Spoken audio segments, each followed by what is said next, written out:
کیا یہ تمہاری بات کو، تمہاری خواہشات، تمہاری دعاؤں کو سن بھی سکتے ہیں؟ وہ کہتے ہیں کہ ہم نے اپنے آبا اجداد کا ایسی پایا ہے، تم بتاؤ تمہارا رب کون ہے؟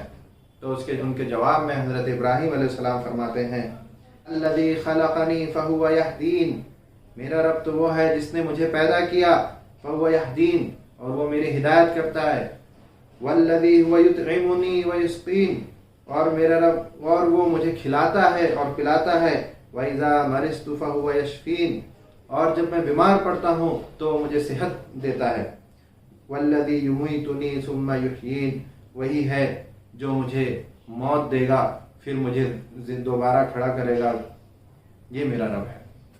تمام انبیاء کرام نے اپنی قوم کے سامنے رب کی وضاحت کی کہ رب ہے کون، کیونکہ جب انسان یہ تسلیم کر لے کہ ہمارا پیدا کرنے والا رب ہمارا اللہ ہمارا رب ہے، کیونکہ اس نے ہمیں پیدا کیا، وہ ہماری نگہبانی کر رہا ہے اور وہ ہمارے معاملات کا مدبر ہے، تو پھر وہ بہت سی پھر اس کے اندر اطاعت کا جذبہ پیدا ہو جاتا ہے۔ وہ اپنے آپ کو اپنے اندر وہ تکبر نہیں پاتا، تکبر نہیں کرتا، کیونکہ اس کے دل کو یقین ہو جاتا ہے کہ وہ غلام ہے، وہ بندہ ہے اور اس کا رب اللہ ہے، کیونکہ اس نے اسے پیدا کیا اور اس کے معاملات کا کارساز وہی ہے۔ جب انسان یہ تسلیم کر لیتا ہے کہ اللہ رب العالمین اس کا رب ہے، تو پھر اسے کسی چیز کے کھو جانے کا بہت زیادہ لمبی مدت تک افسوس نہیں ہوتا اور کسی چیز کے پانے پہ وہ تکبر نہیں کرتا۔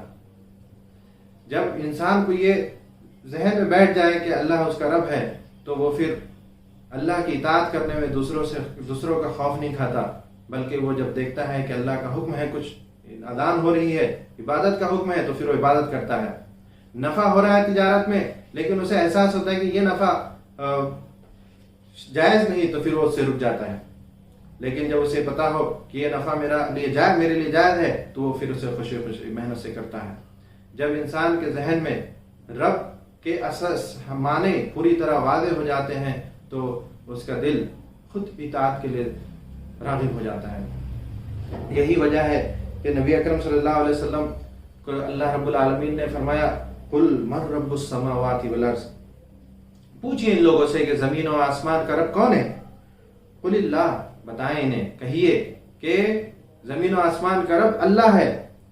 قل افاتخذتم من دونہ اولیاء، ان سے پوچھئے کیا تم پھر بھی اس کے سوا اوروں کو حمایتی بنا رہے ہو؟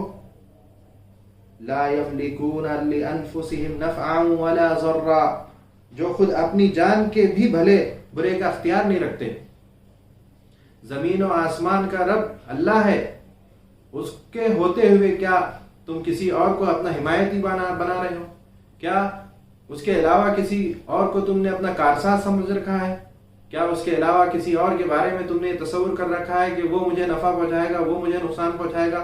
کیا اللہ رب العالمین کے علاوہ تم نے یہ سمجھ رکھا ہے کہ وہ میری مصیبتوں کو دور کرے گا اور مجھے میری تمناؤں کو پورا کرے گا؟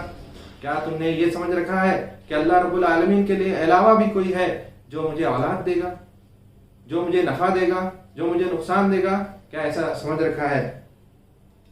اگر ایسا سمجھ رکھا ہے تو یہ خسارے کی بات ہے، بلکہ حقیقت یہ ہے الا لہ الخلق والامر تبارک اللہ رب العالمین، یاد رکھو اللہ ہی کے لیے خاص ہے خالق ہونا۔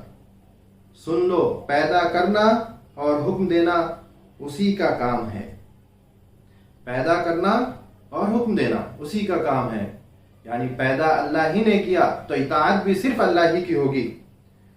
اللہ اللہ کی ذات بہت برکت والی ہے جو سارے جہانوں کا رب ہے، اللہ بہت برکت والا ہے جو سارے جہاں کا رب ہے۔ جب وہ رب ہے تو پھر اطاعت اس کی لازمی ہے۔ ادعوا ربکم تضرعا وخفیا، اپنے پروردگار کو، اپنے رب کو پکارو عاجزی کے ساتھ، انکساری کے ساتھ اور تنہائی میں۔ جب ہم تنہا بیٹھیں، جب ہم تنہا ہوں، تو بھی ہمارا دل رب کی طرف متوجہ ہو۔ اللہ رب العالمین سے دعا ہے کہ ہم رب کے معنی کو صحیح سمجھ سکے اور اطاعت کر سکے اور اس کے نیک بندے بن سکے۔